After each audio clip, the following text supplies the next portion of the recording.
Hello, welcome back to the live stage. Next up, we've got a session that I've been looking to host for quite some time. It's our online classified panel. It's your chance to hear from the bosses of the online classified sites. And ready to take to the stage and answer your questions will be Nathan Coe, who's the Chief Operating Officer of Auto Trader UK, Phil Jones, the Managing Director of Motors.co.uk, and Sam Zales, the President of International and Dealer Operations at CarGurus. So please welcome my guests to the stage. Our guest. Hello guys, thank you for coming today. Particularly Sam, how far have you travelled to come here? Happy to be here. How far have you travelled? Oh, I've traveled from the U.S., but thrilled to be here. We've got a presence here, and I'll just say to you and James, Rebecca, thank you. 2 years ago, we came here to this precise location to participate in CDX, and we're scouting out the market to see if moving CarGurus from the U.S. to the U.K. would be a profitable venture for us. I can say a year later, we launched our site. 2 years later, we have 300,000 cars and 6,000 dealers participating, and it's thanks to you to teach us the market and have us understand that our opportunity here was a big one. So thanks for having us. Thank you. Well, we've got loads of questions for you guys, but if anyone in the audience has any questions, we have Darren and Jack over there, who look like they're slacking and need to get back in, who will be happy to hand you a microphone if you've got any questions. But to start with, do you guys want to explain to the audience, I'm sure they know, but what is your USP when it comes to selling with dealers? Should we start with you, Nathan? So I think for Auto Trader, obviously a well-known name in the industry, the biggest thing that we have, and I guess our unique selling point, is the size of the audience that we have, the number of car buyers. Ultimately, with a classified site, that's really what you're paying for access to. Increasingly, though, we're finding that audience and the activity happening on Auto Trader is letting us develop products around data and that allows dealers to kind of work out which cars are best to sell on their forecourts and where their prices should be. And what we're finding that leads to, actually, which is an even bigger benefit than what we get on the marketplace, is them to speed up their stock turn and profitability, which is kind of a win-win. So I'd say that's kind of the heart of it. Perfect. What about you, Phil? Hi there, yes. Sorry. So similar thing really at Motors. You know, we are here to help dealers sell cars and make more money. By advertising with Motors, you reach 5.1 million unique visitors each month, in-market car buyers across multiple sites through one relationship. We provide dealers with tools to help run their business, upload their stock, export their stock, understand the performance of their stock, advertise websites. We have a transparent pricing model, which means that people pay for the value that's delivered. That's really, really important to us. I think transparency flows through our business. You know, and finally, you know, we're part of Cox Automotive, which is frankly a big deal and a partner that is committed to growing with the industry. What about you, Sam? Why should dealers use CarGurus? Well, I really appreciate that my colleagues here are talking about transparency. We wrote the book on it. The founder of CarGurus is the founder of TripAdvisor. So for people know our move into this market, the focus there is completely to provide as much information as available to consumers when they're looking to purchase cars. That means an instant market value that compares cars in a local market on a deal basis and a look at all of the options and trims of those cars, combined with consumers' experience on that experience working with those dealers. So a dealer rating from the consumers. That led TripAdvisor to success, and we're doing the same thing in the car industry here. That's led to dealers joining and consumers who are down funnel, ready to purchase, coming to those dealers with inquiries and hopefully closing business. We hope we're creating a great ROI for our dealers. So what do you think dealers should be considering when they're choosing which one of your sites to spend their money with? Want me to take that first? Yeah, go for it. Thanks, James. We're never a player that says only work with CarGurus. We're working with 24,000 dealers in the U.S. Our model is to say return on investment is the way you should think about your investment in a marketing program like ours. If we're working well for you, we think we provide great profitability to those dealers on a view of the spend on our subscription program and the closed sales they're making. You should work with our two colleagues as well if they're returning on investment. So We found in the U.S. we only have a 28% overlap in audience with Auto Trader US. We believe we're being a different consumer from the search perspective because we're right where they are in their search funnel, hitting them in the time of purchase and converting them. But we never say don't work with another player if it's returning on investment. I think that's absolutely right. I think Nathan would agree with me there as well. You know, it's absolutely fundamental that dealers take time to understand what they're getting for their marketing spend. You know, marketing is sometimes described as a black art, and you don't know which half of your marketing budget is wasted. With online advertising, everything is trackable.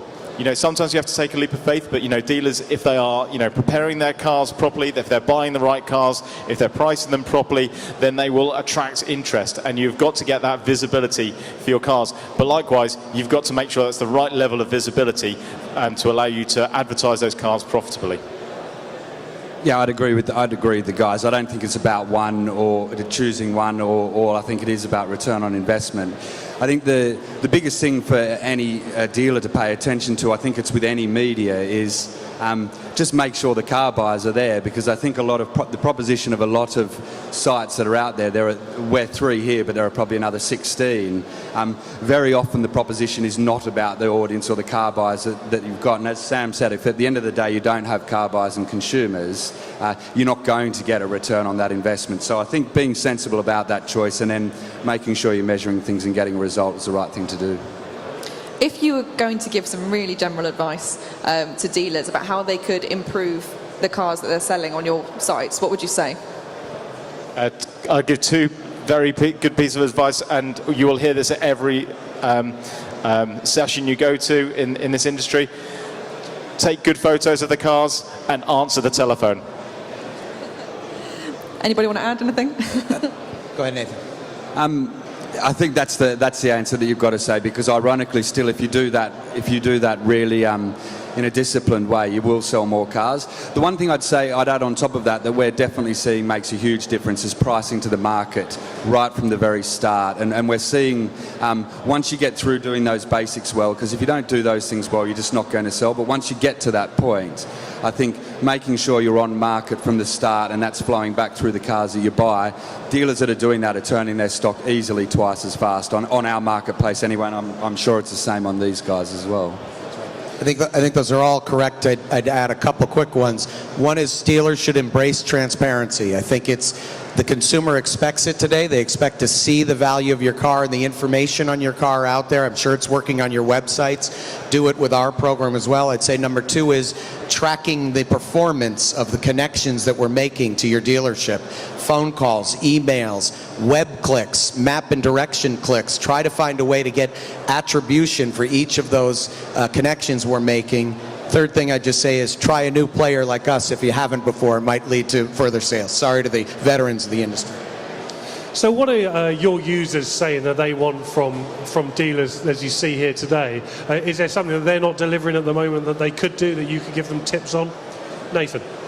I think it is exactly what Sam said. Consumers want to be able to, there's kind of this tension between wanting to be able to control the sale within the store or the dealership versus giving the consumer the information online. I think the consumer wants to be able to almost make the entire decision from the comfort of their own home at a time that suits them. A lot of people are researching outside of dealership hours. So I think transparency and ratings and price transparency and all those things are what consumers are looking for. And no, they don't feel like they get that all the time now. They still feel like there's an element of the haggle or the deal that's got to be done in the dealership when they're not armed with kind of their tools. So consumers expect from dealers what they get from any other online player, Amazon and the like. They've just got that exact same expectation. They expect it to all be there.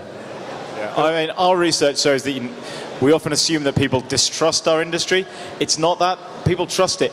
Just buying a car is a hassle, and they kind of can't be bothered. And so there's more information online than ever.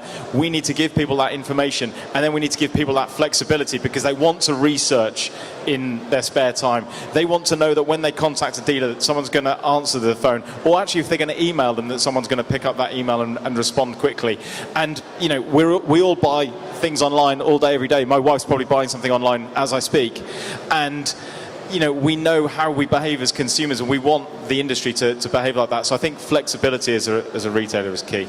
Last I'd just add is that living the transparency experience in the sales process. So if you're going to use a third party like one of us to provide all the information on your cars out in the marketplace, sell the same way. The experience for the consumer in the forecourt and in the store should be the same kind of experience. Upfront, honest. We found our consumers come to our site more times than any other player in the marketplace, both in the US and here. They're coming multiple times because they're further down the shopping funnel. That means when they walk into your forecourt or they use a phone call or an email, they want that same transparent process. I think we all want dealers to use that process.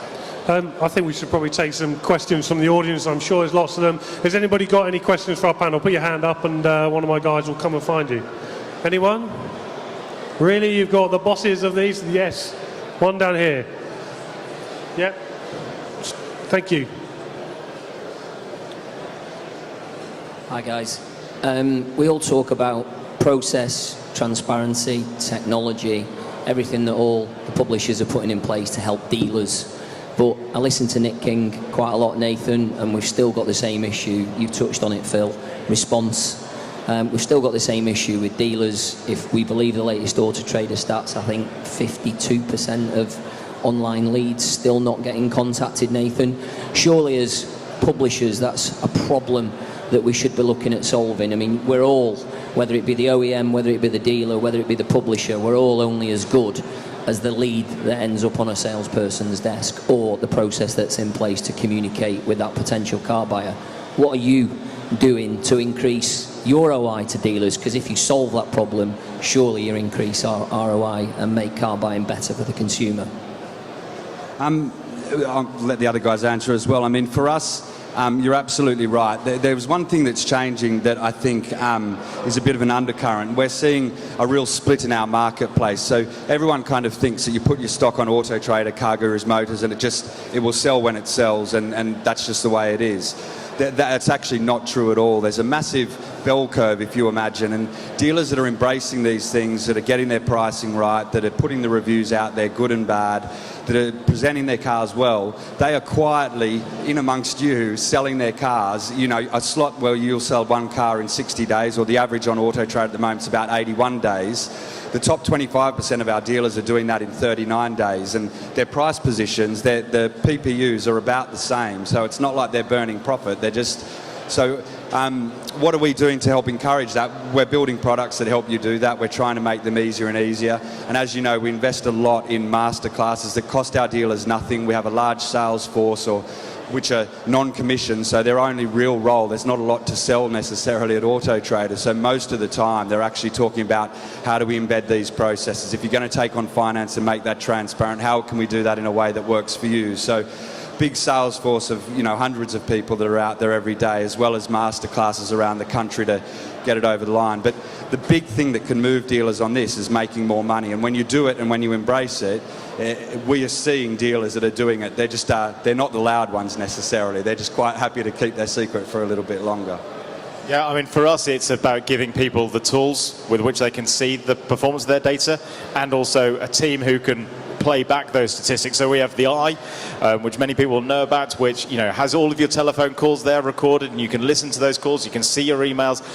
But in particular, on the homepage in the top right-hand corner, there is a thing which is the number and the percentage of telephone calls that are missed. Now, I get to log in it and see it across all of our dealers, and month in, month out, it's 25%.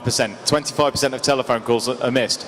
We are having those conversations with dealers because, frankly, if people aren't answering the phone call from Motors, then they're assuming that Motors doesn't work. We want you to want Motors to work because we want to be selling you cars, because we know if you're making money that you'll be kind of advertising with, so we can invest more to go and get more buyers to you. I think we have the same kind of process as our colleagues do here. I think the one other thing we try to offer to our dealer partners is pricing tools for free. So look at your pricing tool to manage your gross margin as effectively as possible, but be in front of those consumers in as high volume as possible to make as much money for your dealership. Our effort is also to walk into those dealerships and work with the individual leaders of those businesses to say, how can we help you use our tool set, use our dashboard, our pricing tool, our dealer insights tools to help you find a faster process to follow up on those inquiries, whether they are phone calls, emails, or even using your website and actually thinking mobile first about your websites. We're a mobile first company. We've got 75% of our visitors coming in using the mobile device. How well have you set up your consumer experience on your websites to be mobile interactive and convert that consumer as quickly as possible? Okay, thank you guys. Anybody else got a question for our panel here? Yeah, one down here in the front. Hi, I'd just like to ask, how do you balance the proportion of your site to actually advertise our dealerships and stock without then taking away our extra opportunities to sell finance and insurance by hiving off some of those leads through to other companies? I'll take that for motors. I guess fundamentally we are probably all advertising companies, so there is an element of that, and we have to think about how we monetize that. For motors, it's the dealer that we primarily exist for, and putting anything like that on our website is given long deliberation to make sure we are answering a consumer need. So we don't want to interrupt that consumer process, but we will kind of aid the consumer through there. Our vision is absolutely that we can provide something where a dealer is on the vehicle advert page and can actually see the finance pricing from the dealership, and they can click through with our partners iVendy, who are giving lovely coffee over there, and you can have a fully tracked finance application all the way through. We want you to be able to then build up your parts exchange as well, and actually have as close to an online transaction as possible.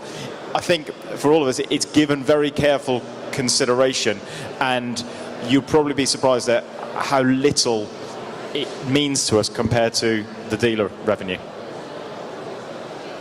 Yeah, I mean, from Auto, I think that's a very similar answer from an Auto Trader perspective. The one thing I'd add to that, and I imagine it's no different for motors, is that we're very, very clear that our main customer is car dealers. They drive the majority of our revenue, our business model, and they're the reason we have stock, which is why we have car buyers. So we're unequivocal about who our core customer is. I think in some of those cases, and it depends on a case-by-case basis, there's a real gap that isn't served. I think with something like finance, which I've certainly have a number of dealers raise with me, our efforts are in that perspective is to get dealers to be able to push their finance on Auto Trader, which we're doing at the moment. We're doing it free of charge for the rest of this year, so we can actually let them push their products, make that margin and commission within the PPU. So that's kind of our approach. I'd just add that your inventory is what creates the consumer experience on our site. We've kept consumers coming back. We're now the most trafficked on a repeat basis for visitors here in the UK, so we're proud of that growth. And our goal is to bring those consumers to your doorstep to close more of that business. We don't offer a financing solution today. No, there are a couple of great partners here to work with. Our goal, if we get into the finance arena, is to provide a consumer experience and either share that revenue with you or find a way to have you continue your profits on the finance stream. We want to get in the middle of a consumer buying a car experience. We're not a finance player in the market. Anybody else with a question? Oh.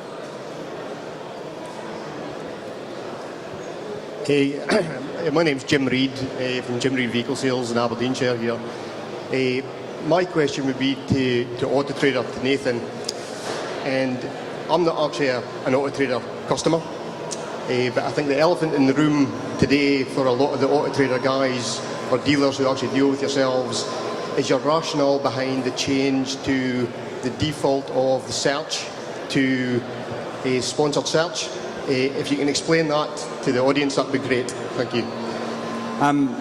Yeah, it's certainly something that's been raised with me a number of times. What we are as marketplaces, and I think generally, whether it's our data tools or our marketplaces, what we're trying to do is provide dealers the opportunity to do what they want with their business models. Now, some dealers want to grow and expand and increase their stock turn and sell cars quicker. Some dealers are actually quite happy with what they're doing because of the logistical challenges around buying and all those bits. So they might not want to grow their stock turn any more than it is today. with the change for clarity is only to desktop. So our other platforms, mobile, which is most of our audience, all the same as CarGurus, is actually very similar percentage. Nothing's changed there. So the rationale for putting a level on desktop is just to we have a number of dealers, an increasing number of dealers that are saying, I can't do any more with you. I'd like to be able to do more to drive my stock turn and grow my business even more, and I'm not able to do that. So really it was an answer to those people, to provide them an option to stand out, to pay a very hefty price to do that as well, and that's working for them. I think the downside, or the perceived downside that we've had, is that, well, that means, you know, some dealers are just going to have their response wiped out. Well, we wouldn't do a product like that, and the data is not suggesting that that's what's happening. So it is part of us trying to, if you imagine we're like a mall operator, some people want really big next store in their Westfields, and some people just want a smaller accessorised like store. So we try to facilitate that as best we can, but that balance is hard because you've got some retailers that really want to grow aggressively, some that want to stay still, and some that are less obsessed with growing stock turn. Anybody else? Sorry, I think Sorry. So does that mean then for the car dealer who has decided that he's happy with his stock turn, does he get a reduced price with the fact that he's not on the sponsored? No, because I don't think, I mean, the observations that we've seen is that you don't need to buy sponsored listings to protect your response. It's very easy to maintain what you've got because you've generally got a small number of customers. Our audience is growing anyway, which offsets it a bit, and you've got a small number of customers. So we're not seeing that kind of impact at all. Okay, thanks so much. Anybody else got a question for the panel? I'm looking this way. No? Okay, we've got a couple more minutes left, and we've spoken a lot today with a number of our panels about video. How are dealers using it on your sites, and have you got any top tips of what they should be doing and how they should be using video to maximise their adverts? Sam? We're not using video today. I think we leave it to the dealers on their websites that if we can commit the consumer to your dealership website and you've got a perfect experience there, that's where we're going to send it. I think that's something we'll consider in the future. Today we've been enough success that we're the fastest growing. We were smaller, but we're the fastest growing player in this market. We're doing it just by creating that experience on our site that allows a consumer to inquire and then move over to your website as a dealer, but we're not using video today. Thank you. Phil? Yeah, I mean, video is best practice. You know, start with the images, make sure you take the photos, and if you're ready to go to the next stage of video, we integrate with See It Now, Autos on Show, GuardX, YouTube. Basically, we want you to advertise your videos online. They are a great indicator of, I guess, the rich information that you can present to a consumer who is in market and ready to transact, and it means that consumer is provided with confidence, so when they walk into your dealership, they're ready to buy and they know probably more about the car than you do. So yeah, people have got to do more of it. Again, we do it in every other part of our online shopping experience. Why can't we do it online? I'd echo the guys' thoughts. We've just included that in most of our packages as part of our recent change to packages. We're seeing the trouble dealers have, I think, with video is the time it takes and the forecourt space you need to be able to get the distance from the car. But it's definitely worth the investment. We see higher conversions, people spend more time on those ads, and I think really importantly, and this is not something we anticipated, it comes down to that transparency and giving the consumer trust. And actually when they hear the voice of someone explaining the cars, they see the person, it becomes less of a transactional experience and allows the person taking them through the car to kind of start developing that relationship. So we're big supporters of it, although we recognise that it's not always the easiest thing to get put into dealerships. So we've got a lot of people here today who spend a lot of money with all you guys. Is it worth it? I think so. I hope so. No, I think it is worth. It is worth, and it's worth with all these players because we've all got car buyers that want to buy cars. The one thing I would say is it's not worth the same to all dealers, and I think the amount of effort you put into these things, and historically a lot of the effort's been focused around the physical forecourt, and rightly so. But you're at the point now where you need to put equal effort into the digital platforms like this, to be honest, you do one thing right on one of us, as long as you do it across all of us, you'll do okay. But dealers are getting very, very different levels of value out of these platforms, and it's all down to the effort they put into showing their cars online and getting them priced right and being transparent. So I think it is worth it, but it can be worth very different amounts to different dealers depending on what they do. If it's not worth it, don't do it, is my absolute advice. And you know, I wouldn't want someone advertising on motors where it doesn't deliver the value, and that's why we spend an enormous amount of our time trying to prove that value and, you know, build our pricing around that value.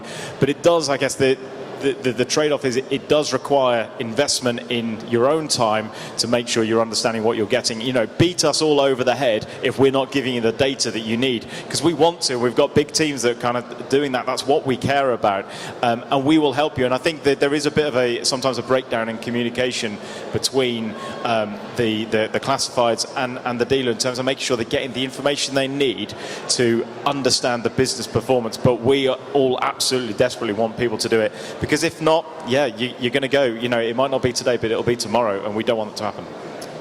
I'd add that the consumer wants a transparent, comparative shopping experience. So I think it always is worth it to look at automotive marketplaces and say, if the consumer's going there to compare and shop and get more educated, it benefits your business longer term. The question is, how do you measure your performance on a program to say, is it worth it, to the great question. Saying number of inquiries is the way I'm measuring this program is not necessarily thinking about it on a return on investment basis. How am I spending on the program? What close rates am I getting? And I've got to be able to track and attribute those consumer inquiries to closed sales. And then does the costs outweigh the benefits, or the benefits outweigh the costs? That's how you should be looking at your program. I'll be honest to say that as a new player in the market, we're more aggressive on pricing. We're going to be lower priced than the players in the marketplace. But you've got to look at that and say the cost of that program versus what my return is, profitability, is what's key. Thank you, guys. That's all we have time for, unfortunately, but these guys have all got fantastic stands out in the expo, so if you've got more questions, make sure you go and see them. Up next, we're going to be joined by some franchise dealer bosses who are going to be talking about their struggles, their opportunities in the market at the moment, so make sure you're back here in about 4 minutes. Thank you very much, guys.